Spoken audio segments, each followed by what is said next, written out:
funny man. Funny looking man, just a funny man. It's great. We having fun playing Zero?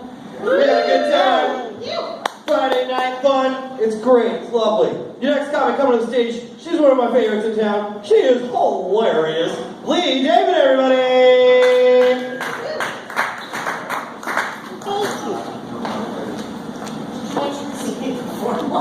Oh yeah, more than once.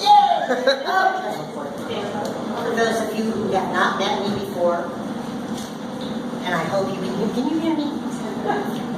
Hello? Oh, that's better, huh? Okay, for those of you who have not met me before, I am one of Richmond's most loved and favorite sexual divas. It's true. It's really true.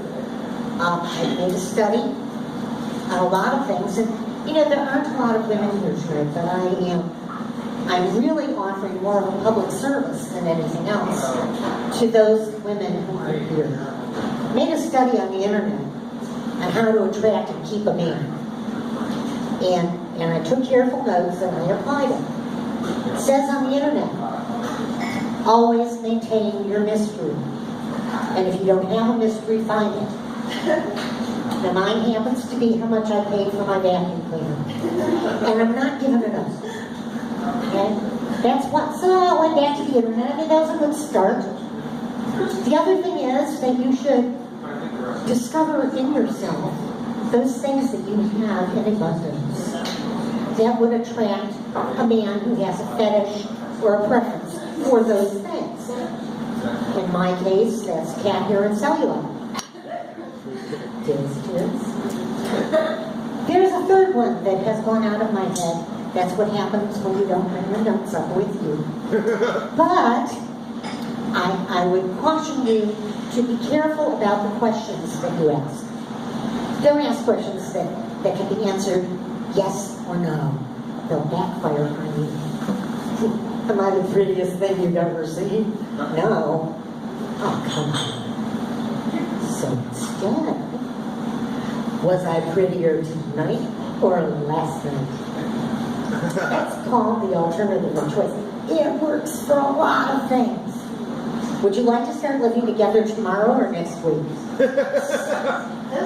The alternative of choice. I encourage you to make use of that. The other thing that you never do. I saw this on the internet. It's true. Never, ever, ever, ever be the first person to say, I love you. You can't do it. It's going to kill off the challenge. It's going to mess up everything. Now, if you're overcome with emotion, and I have been at times, I admit it, you can say, I like your tie. Now, if he's not wearing a tie, I'm not sure how that works.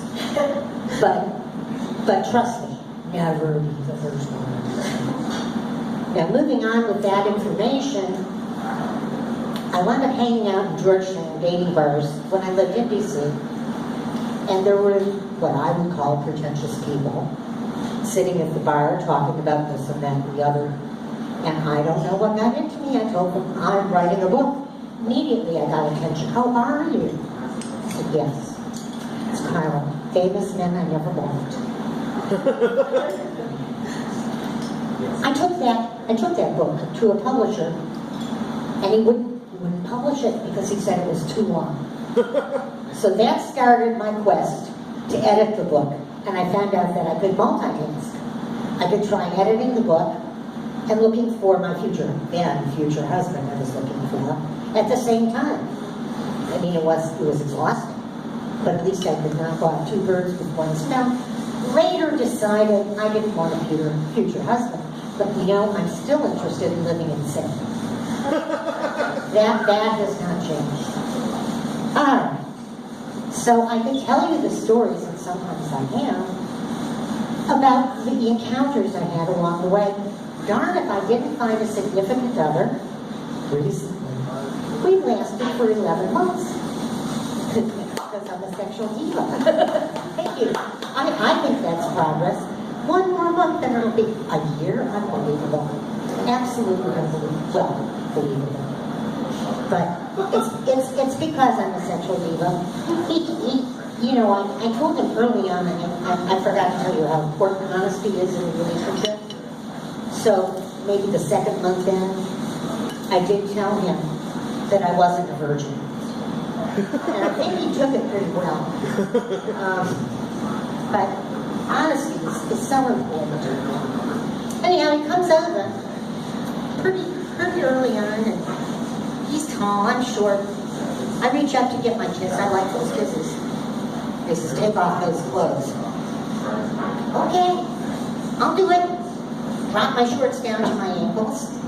Then, after that, he says, let's go sit down. Really nice. Oh, all right. That's funny. I am my own. I won't explain it. But if you didn't get that one, I don't know if you're going to like this one. Time goes on. Time goes on. And we're together, and he had his baseball cap with him. He said, "Leigh, put on my baseball cap." I don't know, that's a weird fetish, don't you think? But it's not harmful. So I put it on. And I went to try and kiss his privates, because that's what was on my mind to do. Think about it. You now have this thing in your way. I couldn't get to where I wanted to go. This is not going to work.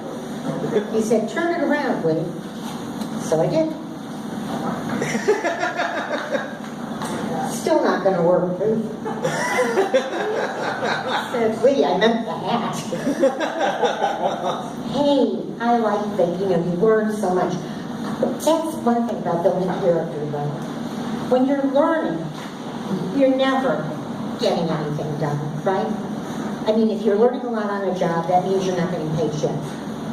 That's true. And if you're learning a lot in the bedroom, that means you're really not accomplishing much.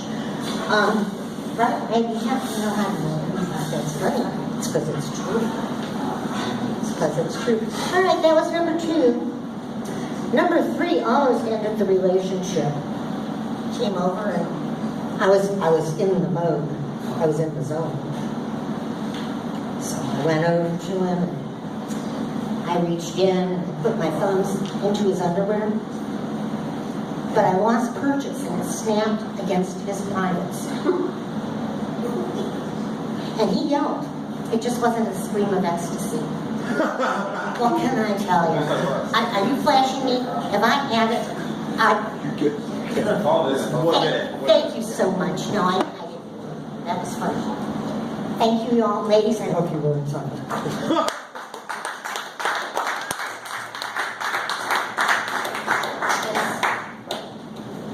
Leigh Damon, everybody. Sexual diva. Yes. Oh. God, I love that. I hope I'm that cool. That's awesome. You guys ready for your next comic? We got another out of towner.